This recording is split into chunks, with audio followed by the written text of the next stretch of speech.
init. So ayun, ang init, na. Dito lang tayo sa Combini. Try lang natin itong bagong helmet X15.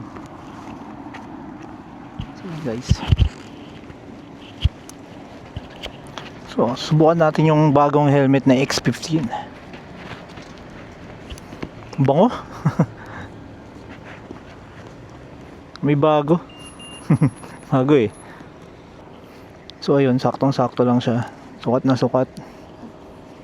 Itong size ko XL. Kasi dati bumili ako ng L na size. Sobrang sikip. Para akong ano, yung itsura ko parang nakanguso. Pero ito saktong sakto lang. So ayun, nagulog lang tayo ng pera. Uwi na rin. So ayun guys, ano natin, try natin yung bagong helmet natin. So drive lang tayo. Yun oh, visors down. So ayun, try lang natin yung bagong helmet. Visors down. Let's go.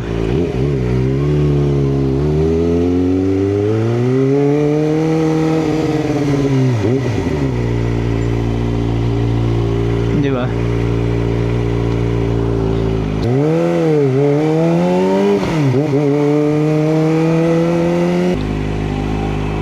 So yun, itong helmet na to, mas napili ko yung black kasi parang mas simple siya. Kahit saan bagay. Kahit anong suotin mong damit, bagay. Kasi pag ibang kulay parang may binapagayan, di ba? Na-try ko na yung white, na-try ko na yung black na may green, yung may mga design. Parang nahihirapan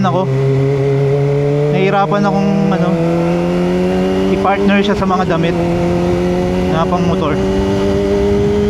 Etong black, kahit anong suotin mo pwede.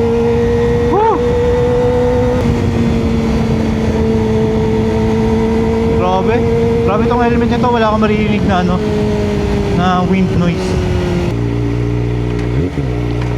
Malalaman talaga pag ano, quality yung helmet na gamit mo, no. So yun talaga, dun talaga yung ano, price na binabayaran talaga sa helmet. Ang ganda rin ng pormahan niya, ganyan, no. Ang ganda ng aerodynamics. So dati parang gusto ko yung X14 pero medyo wala na masyadong X14 eh. Saka mas maganda na yung style nitong X15.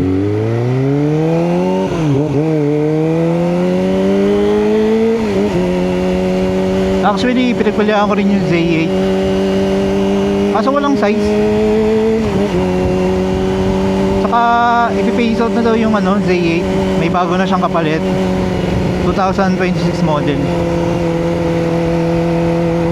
So konti na lang idadagdag. Kaya mas pinili ko na tong X15. Saka iba rin talaga yung spoiler nito sa likod. Yung Z8 kasi medyo lang siya, wala siyang spoiler. Pero okay din naman, maporma din naman yung Z8. Z8 okay din naman yung datingan niya. Pero mas astig talaga tong ano, X15. Yan naman oh, all black. Naka all black tayo ngayon guys. Hokage. Tayo ay Hokage.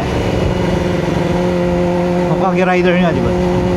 Kaya dapat mukha tayo ninja.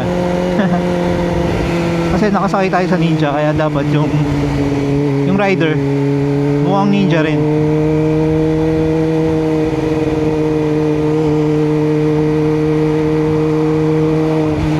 Wag lang yung galawan. Yung galawang ninja.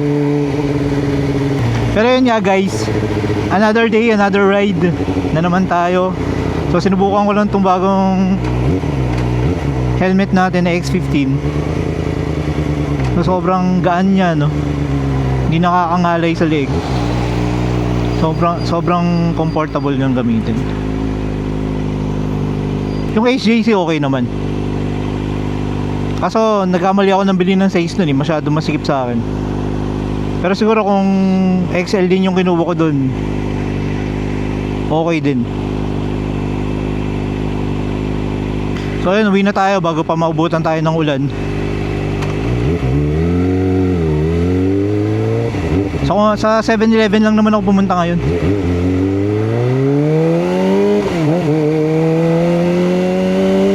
Tapos umikot lang ako. Umikot lang ako dito sa may highway para mag-ride. Para matesting lang tong helmet. Hindi siya gumagalaw no, kahit malakas yung hangin. Nararamdaman mo lang yung hangin sa katawan mo pero wala kang maririnig sa sa mukha mo, wala kang maririnig na malakas yung hangin. Para kang nakasakay sa kotse. Yung pakiramdam.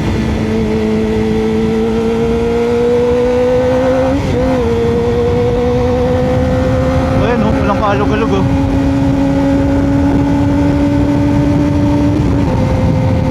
Kahit naka high speed na ako. Yung aero niya galing. Yung helmet hindi dinadala ng hangin. Hindi dinadala yung ulo ko.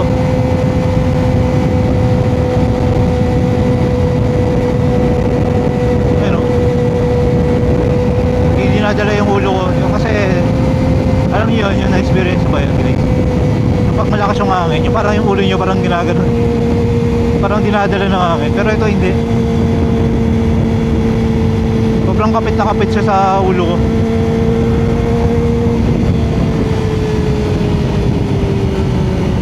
So yun guys, subukan na natin yung bagong helmet. Sobrang quality. Saka sa mukha hindi siya masakit. So siguro pag fuyu, pag ginamit ko to, maglalagay ako ng face mask. Kaya din XL na yung kinuha ko. Para pag naglagay ako ng face mask, hindi ako mahirapan. Mga konting allowance lang. Kapit na kapit naman siya sa mukha ko pero hindi katulad nung pag yung large yung kinuha ko. Wala na talaga yun, kahit na hindi na ako makapag face mask. Kaya sobrang sakit na yun sa ulo.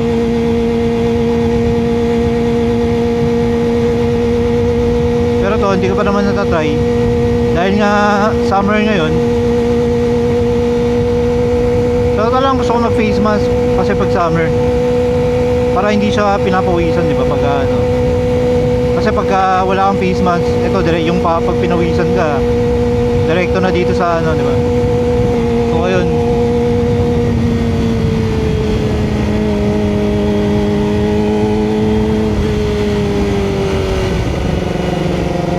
So X15, rate natin 10 out of 10.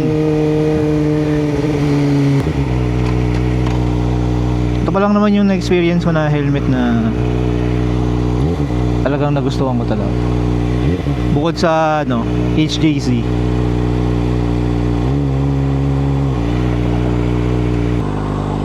Saka naglagay, may na siya, may libre na siyang dry lens. Kaya kahit na mainit, tapos nagsasalita ka, hindi nagpapag yung yung lens. So sa fuyu, hindi siya magpapag. Kahit na magsalita ka na magsalita. Kaya meron siya nito, ito yan. Ito yung yan. Four balls niya. Para sa dry lens.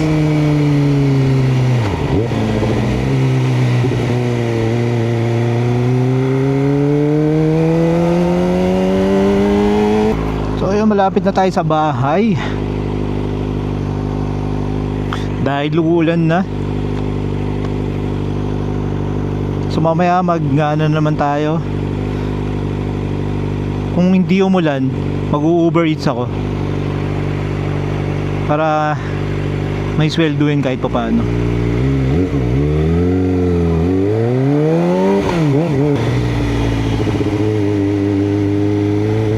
So face reveal. Face reveal tayo ng walang helmet.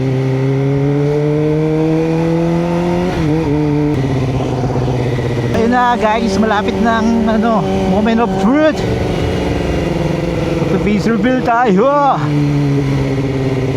At tanggalin na rin ang ating helmet. Ano kaya ang itsura ni Hokage Rider? Pero syempre, sa mga nakakakilala sa akin, dun sa hindi pa nakakilala. Para lang to dun sa mga bagong kakilala natin. So ayan guys, ito na face reveal. Face reveal, tanggal helmet. So 1 2, wait lang, ang hirap nito. Yun. So mata muna. Ito na. So ready na ba kayo guys? Face reveal Hokage. Ay, nahulog yung mic. Hokage Rider. Nahulog yung mic. So yan, face reveal. Face reveal.